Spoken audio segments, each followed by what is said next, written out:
Assalamualaikum warahmatullahi ta'ala wabarakatuh and good day.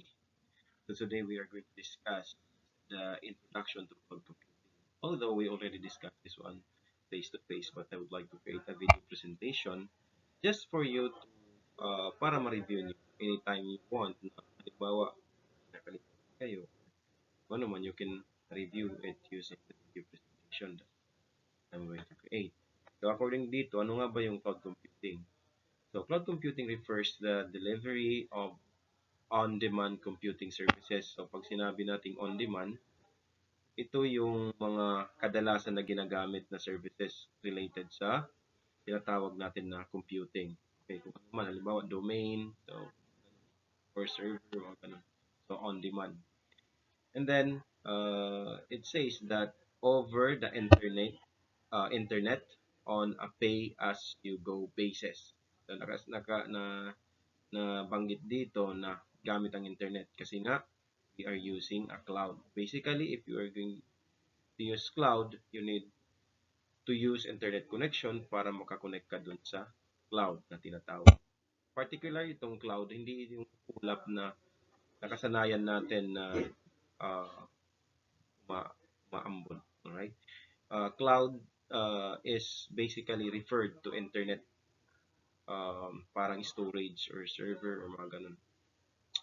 Now, may nabanggit dito is on a pay as you go basis.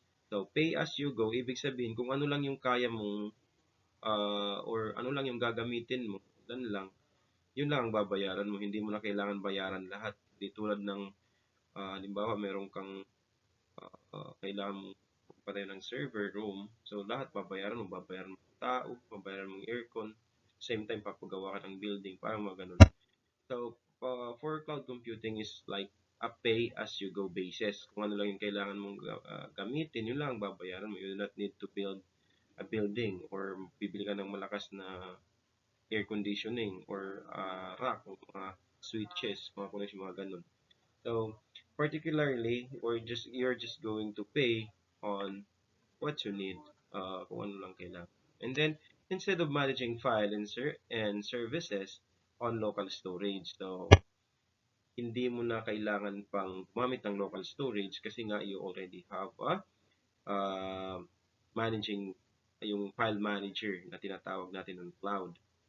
And then, cloud computing allows users to access and store data and applications remotely. So, ibig sabihin, yung sinasabi natin remotely, ibig sabihin kahit saan ka man, okay? Kahit saan ka man, you can actually use the storage.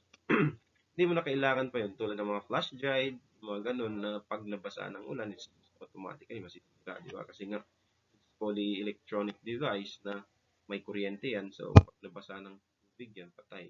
Sira na.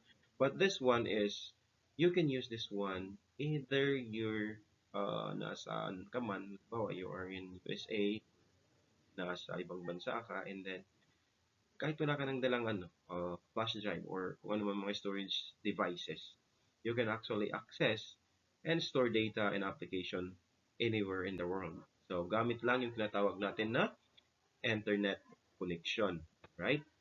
And which can significantly reduce cost and resource allocation. So, ibig sabihin, mababawasan yung mga uh, cost na pambili mo ng mga gamit na tulad ng mga connections, I mean yung mga tulad ng mga switches, yung mga ganun, or yung mga storage devices, yung mga bibili ka ng mga 2 terabytes, mga ganun. So it's reduce cost and resource allocation. So parang magkakaroon ka ng tinatawag natin na resource allocation. You can actually minimize the cost uh, of your parang mga server, parang mga ganun. Right? Then next is yung three service model. So, ano nga ba yung three service models? The three service models differ primarily in user responsibilities and the components managed by the cloud service providers. So, amo ini mga to ini na suway kakaingatan.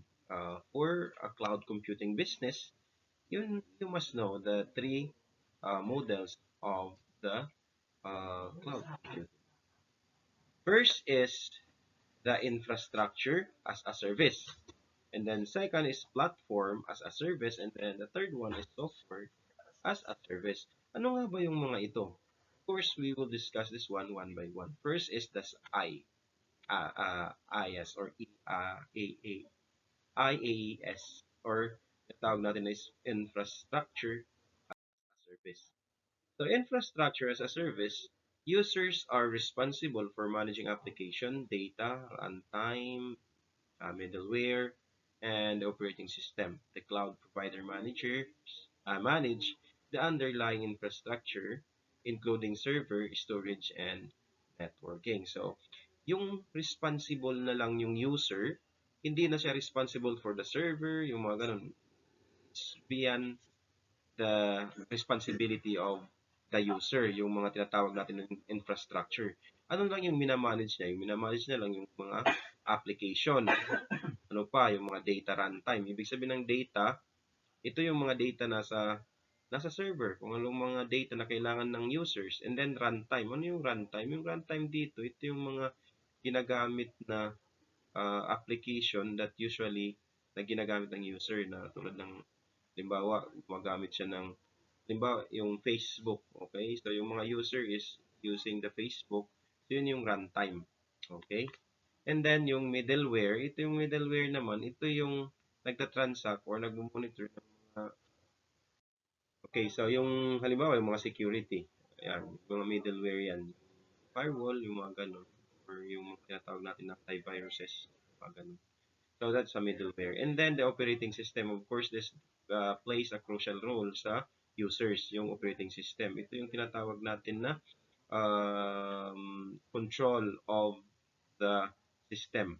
Yung halimbawa, may mga application na kailangan mong run sa computer mo, then that is the operating system yung nagmamanage ng mga application. Yun yung parang magiging tulay ng users to navigate the system. So operating system will be the one who will handle those operation. Okay? So yung mga infrastructure, okay, yung cloud provider na. So sino mga cloud provider? Sina Amazon, sina Google Cloud, yung mga yun.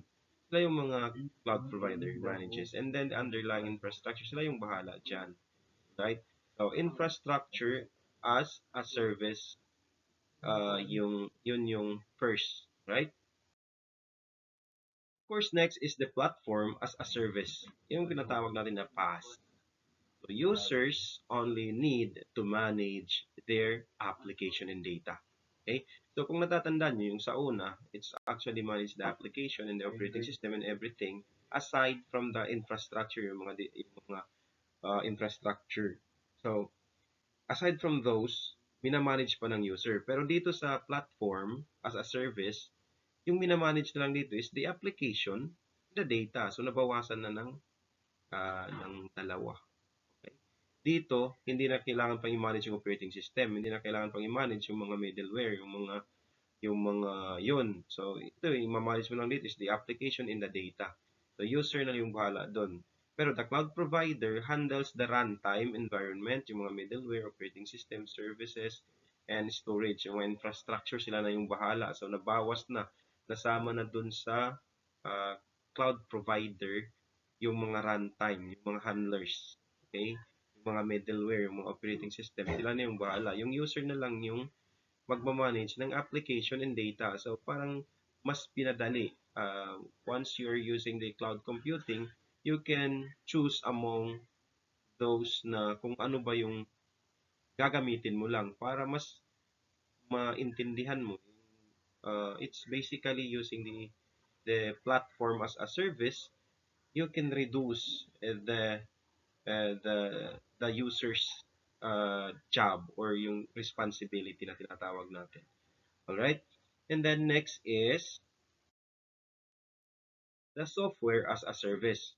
So dito naman sa software as a service, user do not manage any of the underlying infrastructure, software, or hardware.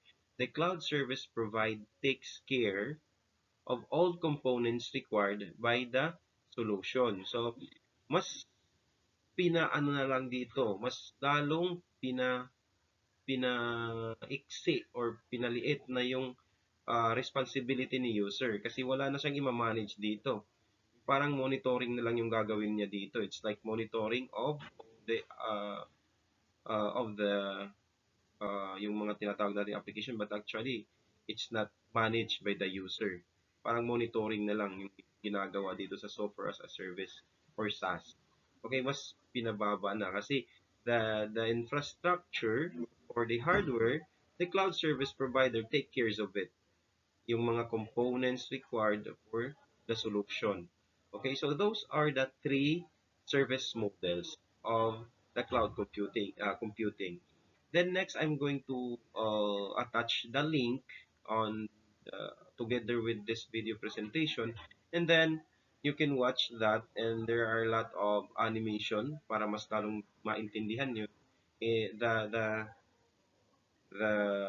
The link is from actually from the Simple Learn or Simply Learn, and it's already explained well for I think 9 minutes or 6 minutes of that video presentation at napaliwanag lahat. And then after that one, siguro this coming Friday, I will upload a quiz related to this topic at um, yung mga questions and answers dito rin makikita.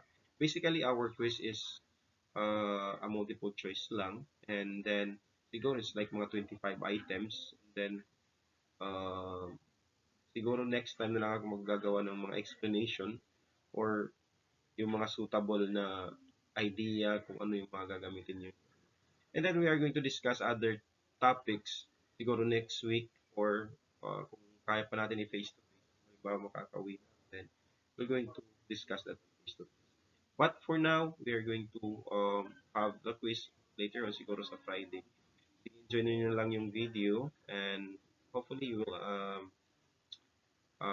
you will watch until the end, and also the link, yung link na yun papanoorin nyo din kasi may kukunin din akong answer do, I mean question doon related sa uh, exam natin. Okay? So, wassalamualaikum warahmatullahi ta'ala wabarakatuh and good luck.